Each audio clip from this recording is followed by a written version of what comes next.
Hola taitantos, bienvenidos un día más a esta tertulia que es la de todos ustedes.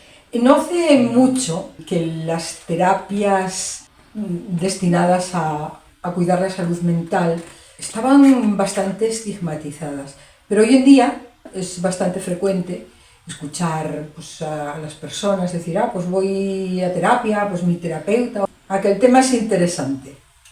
Pues es el que vamos a abordar aquí y ahora. Comenzamos. Jesús, qué bien que estás otra vez con nosotros. Y además somos los mismos tertulianos, qué coincidencia, ¿no? Eso sí. Me convenciste sin falta de mucho esfuerzo y aquí estoy otra vez. Bueno, nosotros hoy estaba encantada de convencerte, hijo mío. Digo, ay, qué bien, que tenemos al psicólogo hoy. Pues nada, Jesús, queríamos hablar precisamente de esto, de la salud mental. Yo no sé si es que están aumentando las patologías en este terreno o que somos como más receptivos ante este tipo de terapias. Tú me dirás, probablemente sea lo segundo o lo primero. Yo quisiera más que fuera lo segundo, ¿no?, que lo primero. ¿Verdad que el tema es interesante? Sí. Pero es que Jesús trae ahí en la mano algo. Ah, bien. Y es un libro que no vamos a decir el título, porque quiero que luego nos expliques de qué va. Es un libro tuyo. Sí, mío junto con otro compañero que es Fernando Samper, también psicólogo. Y habla de un método. No habla de un método, es un recurso. Un recurso. Un recurso para utilizar en terapia. Propio. Sí. No. Bueno, nosotros hemos elaborado ese recurso. Evidentemente no es exclusivo nuestro como tal, ¿no?, porque muchos profesionales han utilizado este recurso y nosotros lo que hemos querido es pues hacer un análisis y ofrecer, en este caso, 100 posibilidades para trabajar en terapias diferentes con este recurso. Y él sabe muy bien de lo que habla porque, aparte de psicólogo, tiene una especialidad dentro de la psicología, ¿no? O por lo menos te dedicas más a unos temas concretos. Sí, yo trabajo en varios ámbitos, soy psicólogo sanitario y trabajo haciendo terapia principalmente. Durante muchísimos años estoy muy centrado en lo que es la terapia infanto-juvenil y de familia, pero también trabajo con adultos y después estoy especializado en conducta suicida. Bueno, no vamos a hablar de ese tema tan tremendo hoy aquí, porque vamos a hablar de lo que decía yo al principio, precisamente de qué pasa, por qué ahora va tanta gente a terapia, Jesús. Me lanzas esta pregunta ya directamente. Te hago esa pregunta directamente. Y antes la gente, pues, cuando éramos nosotros pequeños, ¿verdad, José Antonio? Llevábamos un cachete y estaba la terapia ahí, ¿no? O un castigo, te ponían cara a la pared. Y ahora es que la gente necesita terapeutas que los ayude a gestionar sus emociones. Obviamente es una pregunta que requiere un análisis profundo, ¿no? Dios mío, pues no tenemos tiempo. Del cual tenemos mucho tiempo. No, así pero... un poco por alto, Jesús, que lo entendamos, pero claro, por alto. Por supuesto, evidentemente. Hay un problema que se viene dando desde hace varias décadas, no es algo nuevo ahora, quizás ahora ha explotado más, ¿no? Y se ve mucho más, que es la patologización. Precisamente hablabas de patologías al principio, y es un término que con respecto a mi profesión a mí no me gusta. Pues lo retiramos. No hay que retirarlo porque es un término que está ahí y que se utiliza. Y precisamente, ¿no?, iba a hablar de esto, ¿no?, de la patologización de los problemas de la vida. Cuando se habla de pues, enfermedades mentales, etcétera, se patologizan en muchos casos los problemas de la vida. Tú decías antes, solucionado con un cachete. No vamos a hablar de que haya que solucionar las cosas con cachetes, que no. No, por supuesto que no. Evidentemente. Digo lo que ocurría, es que antes, Jesús, tú eres más joven, pero las cosas que nos ocurrían, ¿verdad? Tremendo. Era una sociedad de subsistencia. Somos taitantos, ¿verdad, Ángeles? Sí. La cuestión está ahí, ¿no?, que todos esos problemas propios de la vida, los sufrimientos propios de la vida, han llegado al punto de convertirse, de alguna manera, en supuestas patologías, ¿no? A mí me gusta hablar de problemas psicológicos, no me gusta hablar de enfermedades mentales, porque creo que los problemas psicológicos no cumplen los criterios para ser una enfermedad, ¿no? Y esa patologización de los problemas cotidianos hace que aumente mucho más la demanda de solución de esos problemas. A la vez, luego dijiste estigma. Obviamente, hace mucho tiempo, y no hace tanto, en realidad, había un estigma muy grande con respecto a poder hablar de esos problemas que tenemos en la vida y que no estamos encontrando solución a ellos con los profesionales que pudieran ayudar, ¿no? Sí, porque Con los además psicólogos. Jesús, perdona que te interrumpa, cuando se hablaba de ir, bueno, los psicólogos casi ni se conocían, ¿no? Cuando en nuestra infancia. Había Se hablaba del poco. psiquiatra y entonces No, si alguien sí. iba a un psiquiatra es porque estaba loco. Sí. O sea, era tremendo. Iba al manicomio. Ahí está el Sí, claro. Al manicomio, era lo que Exacto, había, exacto. los centros que había. Cuando una persona estaba mal, aparte de medicarla, la metían en esos centros y ahí quedaba. Y Jesús lo acaba de decir, no es ninguna enfermedad. No le gusta el término patología. No, porque no cumple los criterios. Me gusta hablar de problema. Incluso podría aceptar el término trastorno. ¿Por qué? En la acepción, no tanto que tiene que ver con la enfermedad, sino porque son situaciones en la vida que trastornan nuestra La vida. conducta, quizá Claro. tal vez, ¿no? Evidentemente nuestro comportamiento cambia, ¿no? Nuestro comportamiento va adaptándose a las circunstancias que tenemos de vida y a veces nos sentimos como muy enredados en esos problemas, no sabemos salir de esos problemas y la propia lucha incluso para encontrar soluciones a esos problemas se acaba convirtiendo en un problema en sí mismo, ¿verdad? Y es ahí donde entramos los profesionales de la psicología para poder ayudar a las personas. Una cosa que sí me llama la atención, pero esto lo veo desde que tengo un montón de años, y entonces yo recuerdo, sobre todo en una sociedad rural, quien tenía algún tipo de problema, simplemente se le decía era alguien que era raro. Una vez que vas creciendo, que estudias, yo fui maestro, y empiezas a ver lo que es un muestrario social, donde sí que existen una serie de problemas, sin tener que llegar a ser graves, simplemente que existen algún tipo de diferencias que hacen que no pueda seguir esa persona el mismo ritmo o tener la misma función que otros, y tú te preguntas, ¿cómo puedo solucionar yo esto? Evidentemente yo no tengo las herramientas para solucionarlo, y ahí sí que es cierto que los psicólogos son los que tienen esas herramientas.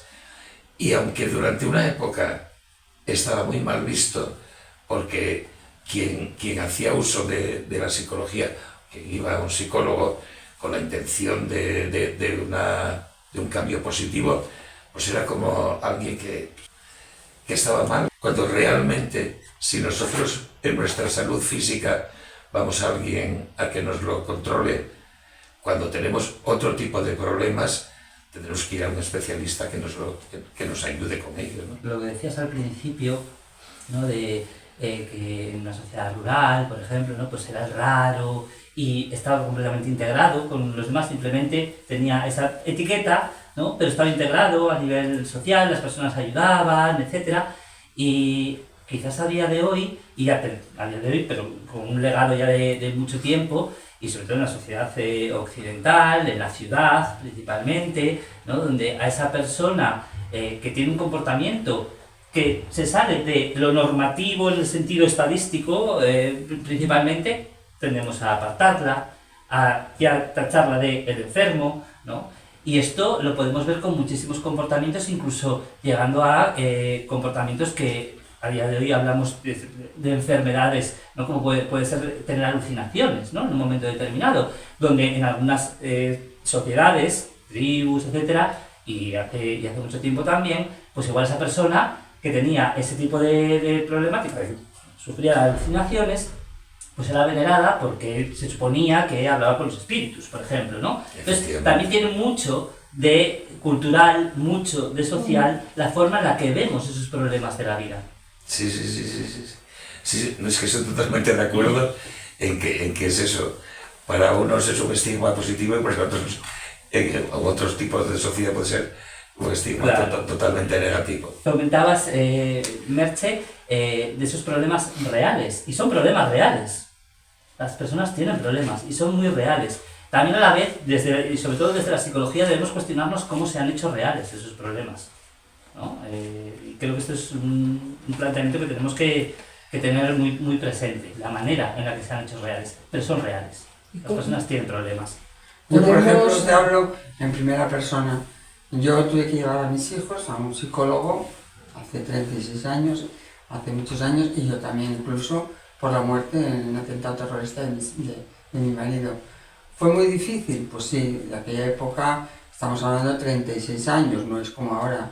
Eran unos niños, 7, 8 años, Y bueno, lo llevaron bien y luego tuvieron una vida normal, no tuvieron ninguna secuela ni ningún problema, se realizaron como personas, tienen su trabajo, su vida familiar, pero sí en aquel momento, porque bueno, mi hija no lloraba y les fue muy difícil aceptar la muerte de su padre.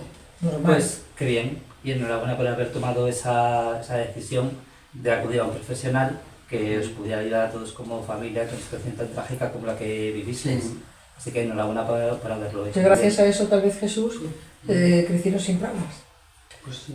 ¿no? Bueno, el profesional evidentemente puede ayudar en ese momento, pero también es muy importante y no debemos subestimar nunca el hecho de, pues en tu caso, ¿no? Pues tu familia, el hecho de La que estuvieras fortaleza tú, personal, ¿no? de quien os rodeasteis, etcétera, etcétera, ¿no? Que también es tremendamente importante.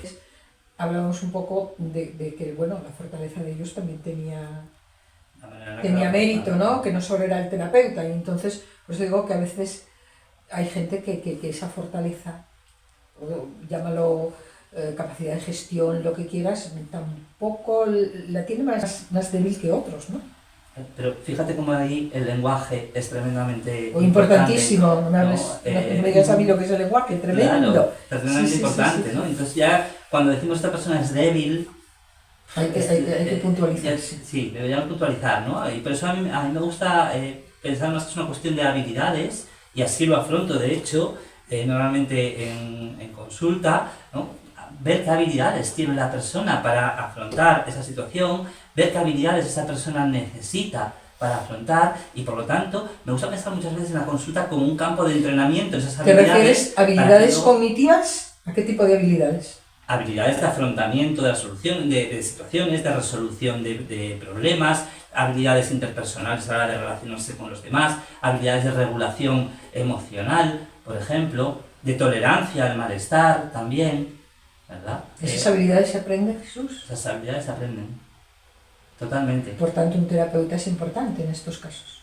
Cuando es necesario, sí. O un psicoterapeuta. ¿Qué es la psicoterapia, Jesús? Pues una serie de técnicas y de herramientas, sobre todo técnicas, ¿no? Que ponemos en marcha desde la psicología. Digamos que la psicología sería la ciencia básica que estudia el comportamiento humano, las relaciones, la interacción de la persona y de las personas en su contexto, ¿no? Y a partir de ahí surgen una serie de técnicas que los terapeutas, los psicólogos, llamémonos terapeutas, llamémonos psicólogos, ¿no? Porque los psicólogos no son solo terapeutas, los psicólogos trabajan en muchos más ámbitos, pero los psicoterapeutas, en este caso, pues lo que hacemos es poner en marcha esas técnicas, haciendo un análisis exhaustivo del comportamiento de la persona en su contexto, importantísimo, ¿vale? Porque no debemos olvidarnos que es la persona en su contexto y con su historia de aprendizaje, su historia de vida, y a partir de ese análisis que hacemos, pues entrenamos, ayudamos a la persona a entrenar en esas habilidades que necesita poner en marcha, en esas estrategias que necesita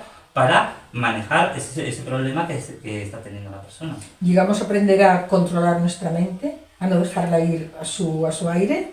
La realidad es que tenemos mucho menos control del que realmente pensamos. Tenemos una ilusión de... Digo con las terapias. controlarlo. Con las terapias. No, ¿Enseñan lo a que digo, controlar? No controlamos. ¿Mm?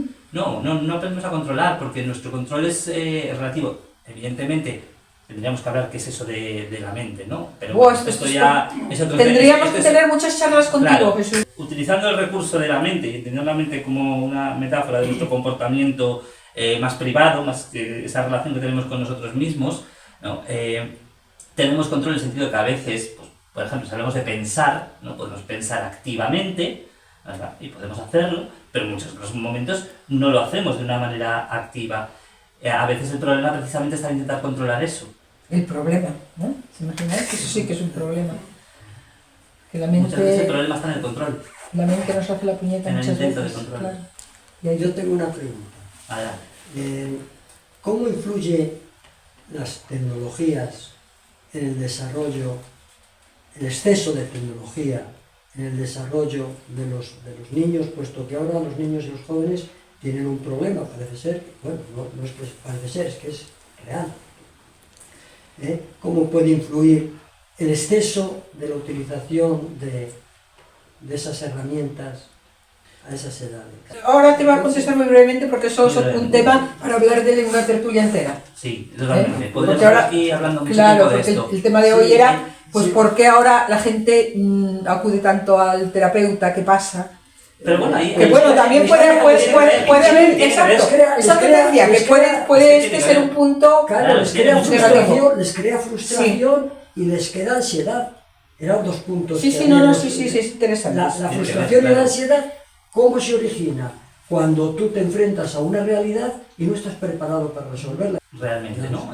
A nivel educativo estamos en un momento muy complejo porque estamos en un momento como de transición, ¿verdad? En un momento intermedio en el que pues muchos de los docentes y de los padres, madres, etcétera, pues nos hemos criado sin esa tecnología. De repente nuestros hijos nacen en un mundo en el que esa tecnología está presente, pero no está presente todo el tiempo, ¿no? Entonces estamos a caballo entre esos dos momentos históricos. No sabemos cómo va a ser el futuro, si va a seguir estando muy presente o va a estar menos presente.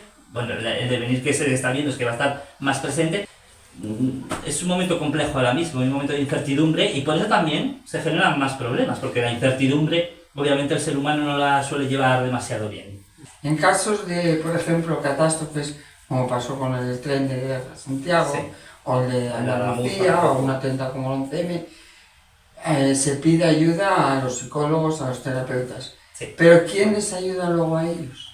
Aprovecho en ese sentido que me preguntas por estas situaciones de catástrofes para reivindicar desde aquí el papel de los psicólogos de emergencias, que no son los psicólogos sanitarios que están en consulta, sino que son psicólogos especializados en situaciones de emergencia, ¿no? Y la integración de la psicología de emergencias en los servicios, valga la redundancia, de emergencia, es importantísima y no está integrada.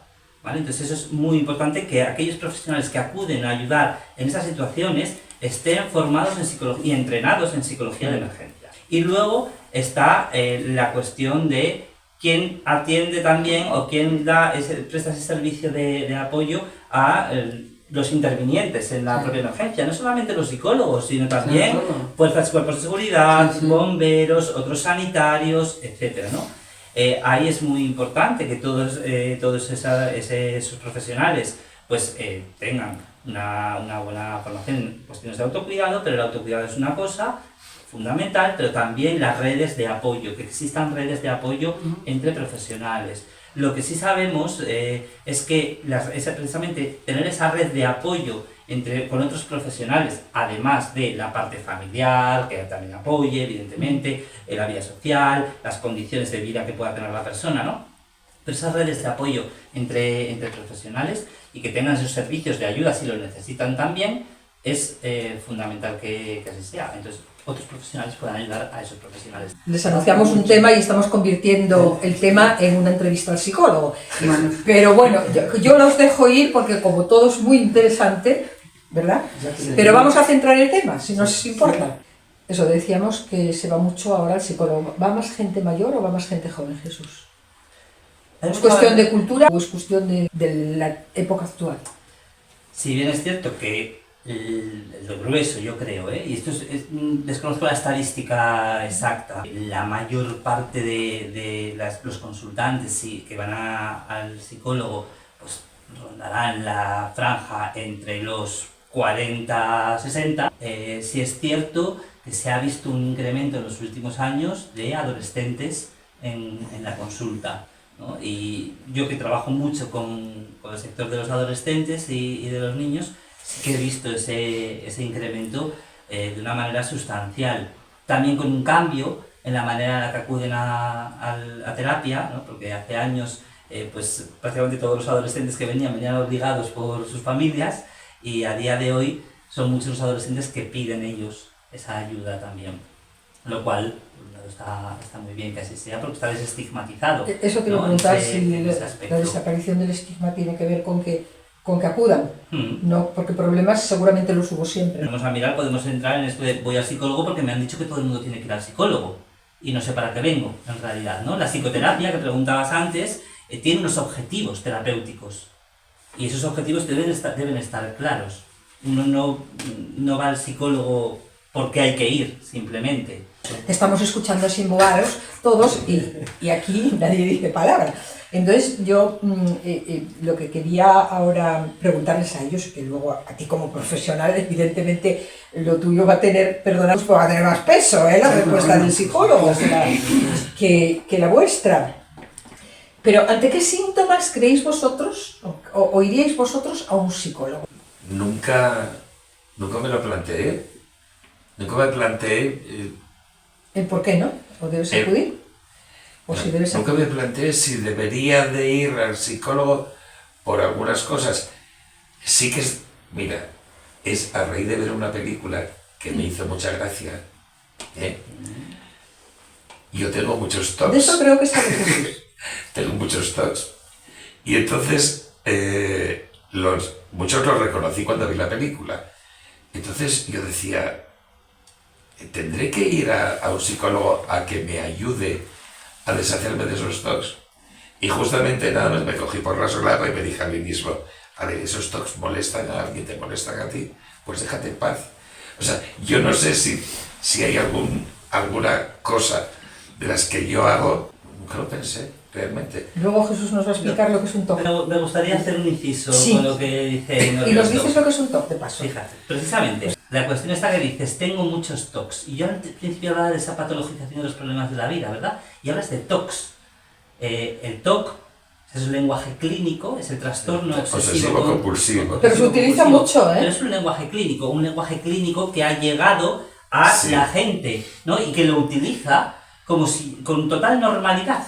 Y ese es otro de los problemas que tenemos a nivel actual, ¿no? Que la gente habla de TOCs, ¿no? Cuando hace unos años tú habrías dicho tengo TOCs, habrías dicho No. tengo unas manías. No, pero por eso te digo que yo lo reconocí cuando oí que ese tipo de obsesiones lo denominaban trastorno obsesivo compulsivo. Bueno, pero es que ahí hay que hacer una evaluación si se cumplen los criterios clínicos para que estemos hablando de un problema obsesivo-compulsivo. ¿Podemos expresar de forma gráfica para que lo entendamos todos lo que es un TOC, Jesús? Vale. El trastorno obsesivo-compulsivo es una serie de comportamientos que tiene una persona por la cual hay una idea que le obsesiona por lo que sea, es recurrente, esa idea es recurrente, y para salir de ese bucle en el que se encuentra con esa idea, hace una serie de compulsiones, es decir, de rituales o de comportamientos que lo que generan es que, digamos, salga de ese enredo que tiene con esa obsesión. Pero claro, la cuestión está que eso se hace de manera muy temporal y normalmente esa compulsión suele ir creciendo, ¿no? Suele ser muy repetitiva, suele ir creciendo, se convierte en rituales por los cuales la persona, si no los realiza, sufre mucho. ¿Sería un TOC, por ejemplo, tocarme el pelo continuamente? ¿Contar las escaleras cuando se sube? No sería un TOC como tal, puede ser un comportamiento que tú estás teniendo. Si eso no trastorna tu vida, si eso no te genera sufrimiento, no sería un trastorno en sí mismo. Es un comportamiento que tú tienes, que te gusta contar las escaleras o sumar los números de una matrícula del coche. Que nos diga Norberto uno de sus TOCs para ver si es un TOC realmente, ¿No? Que no lo diga. No sé si quieres ponerse de esta manera. Ay, a mí no me importa. No, yo es que cuento las escaleras, por eso te lo preguntaba. No, yo voy, pero- subo escaleras y voy mentalmente contándolos. Muy Y bien. cuando doy la ¿Eso te vuelta, afecta? no, porque Ya además está. cuando llegué arriba ya no sé cuántas conté. Pero no tienes No es un TOC. TOC. Es que no es un TOC. Pues no hay eso quería yo TOC. saber. Hablamos en todo caso, la entidad clínica es TOC. Trastorno obsesivo compulsivo, las siglas TOC, Claro. se dice TOC. Pero no decimos que la persona tiene un Obses- TOC o varios TOCs. obsesivo no. compulsivo, La la persona puede palabra tener dice. obsesiones, puede tener comportamientos compulsivos, ¿no? Y es lo que todo eso engloba el trastorno obsesivo compulsivo, pero tiene que generar un sufrimiento y un deterioro de Claro. vida de la persona. Por eso te di ese ejemplo. Yo a veces hablo con intención, no creas. Ese ejemplo porque escuchas a mucha gente decir tengo un TOC y son cosas de este tipo que yo te acabo de expresar y Norberto acaba Y de precisamente por confirmar eso- que él tampoco sufre, con Que lo no, cual que no, no que son no. TOCs, Norberto. Que no, pero por ejemplo, os voy a contar una cosa, bueno, que no es importante, Yo pongo la lavadora, saco la ropa y la voy a encender. Una prenda lleva, yo le pongo, imaginaos una camiseta y le pongo 4 pinzas. Esas tienen que ser las 4 pinzas del mismo Del mismo color. color, ¿verdad? Yo hago lo mismo. ¿A ti te supone un problema en tu vida? Ninguno. A mí también. Pero por eso os digo que yo no no encuentro que eso sea un problema como para ir a un psicólogo. Es que no tienes que ir al psicólogo por ello. Creo que me vas a preguntar por qué señales, ¿no? Señales se Sí, pueden... sí, cuando, por ejemplo, tienes un hijo que observas unos comportamientos en él que no te parecen los de cada día o los normales o los de siempre, y ¿cuándo hay que acudir? ¿Qué tenemos que ver para decir, esta persona necesita ser ayudada por un terapeuta, por un psicoterapeuta? Cuando vemos que nuestros hijos cambian su comportamiento hacia una conducta que no está justificada por la situación que se está viviendo, que tienen alteraciones en el apetito, alteraciones en el sueño, que dejan de jugar aquellas cosas que les gustaba jugar, que pues empiezan a tener problemas a la hora de relacionarse con los demás. También los adultos podemos tener problemas. Eso te iba a decir, niños y adultos también. Niños y adultos también, por supuesto. Cuando vemos varias áreas de nuestra vida afectadas y alteradas, ¿verdad? Es el momento de pedir ayuda, porque probablemente estamos inmersos en un bucle constante de intentar solucionar el problema que tenemos y no estamos consiguiendo solucionarlo. Y como decía antes, ahí es donde entramos. Porque hay que saber de dónde parte, ¿no? Tenemos que hacer un análisis del hay que del conocerlo problema, para entender el porqué. Más que el por qué, el para qué.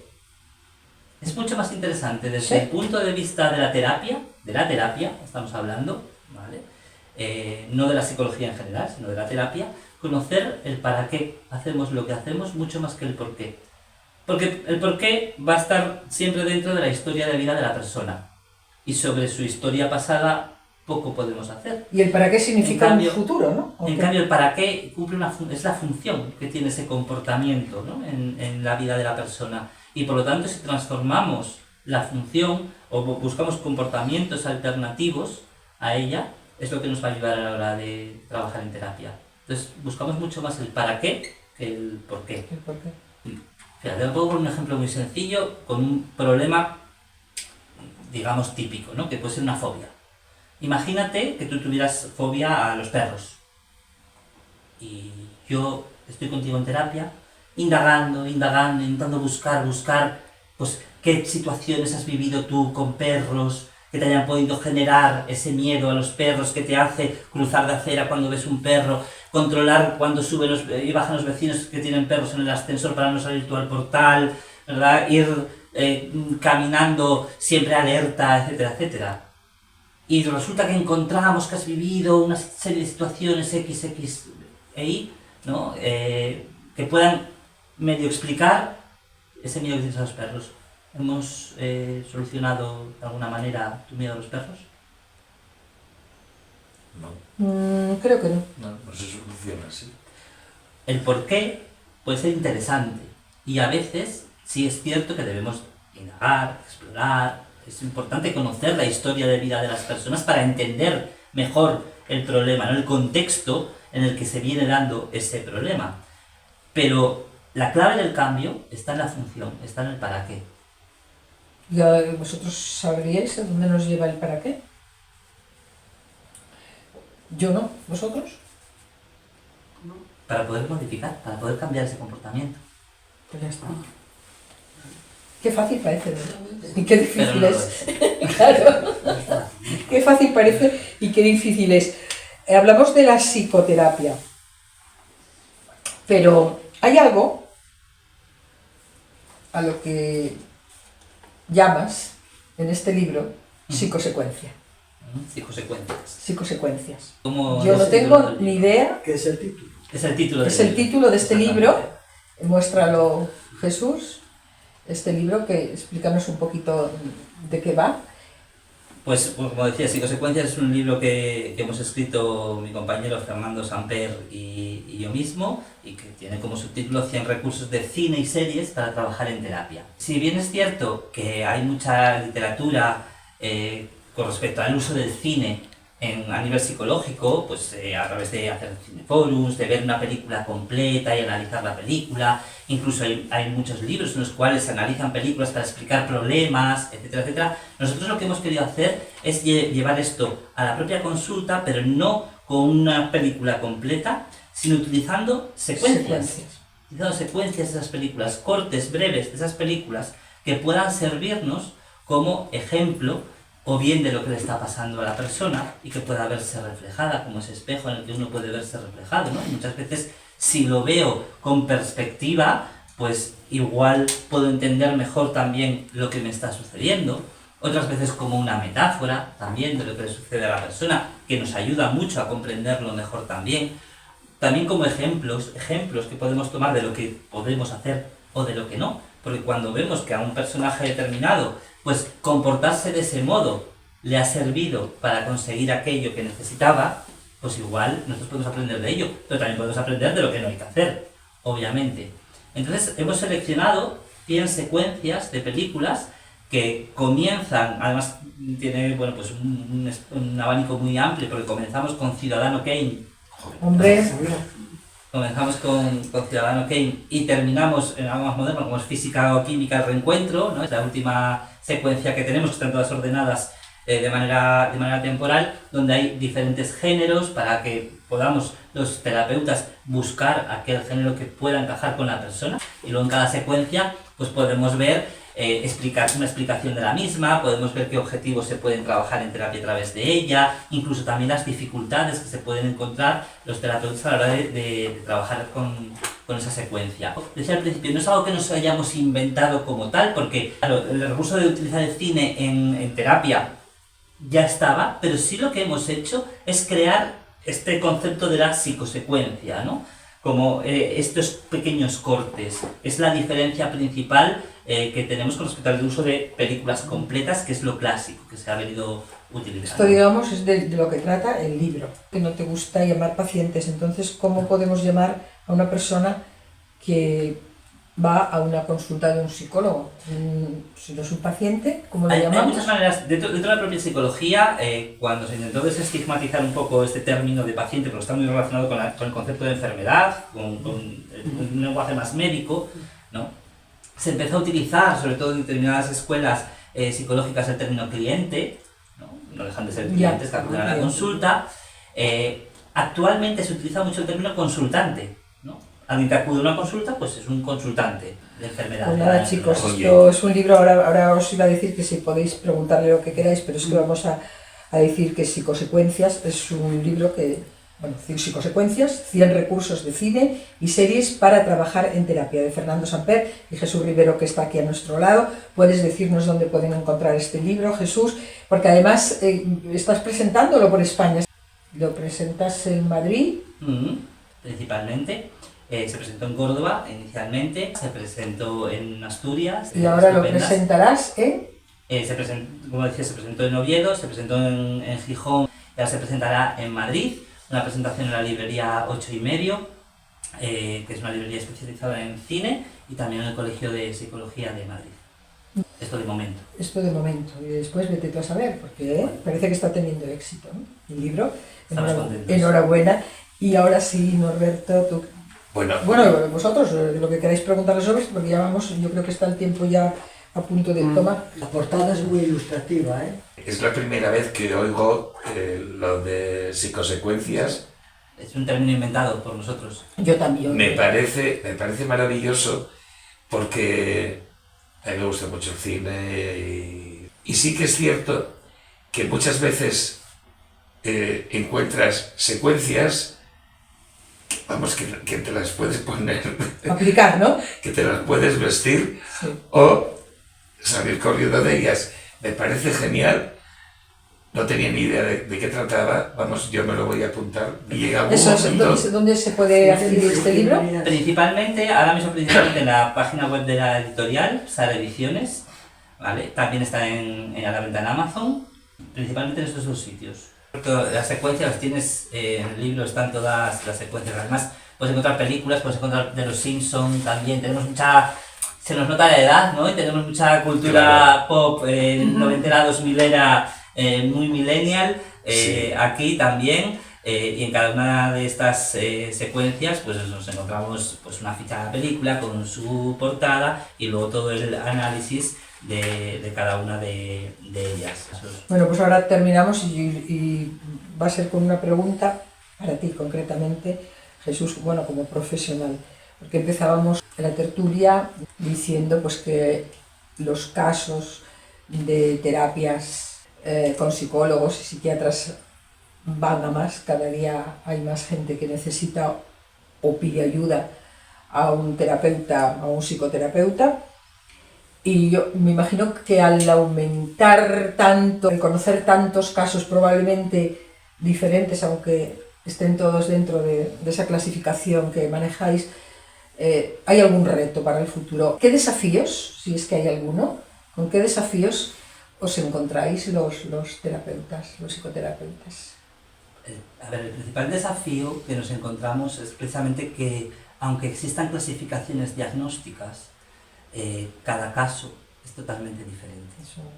Y entonces, como decía antes, el análisis de ese caso único, entender las variables de la vida de la persona y adaptar todo el proceso terapéutico a la persona es un desafío diario, realmente. ¿Apoyo económico o de las instituciones no necesitáis con ese aumento?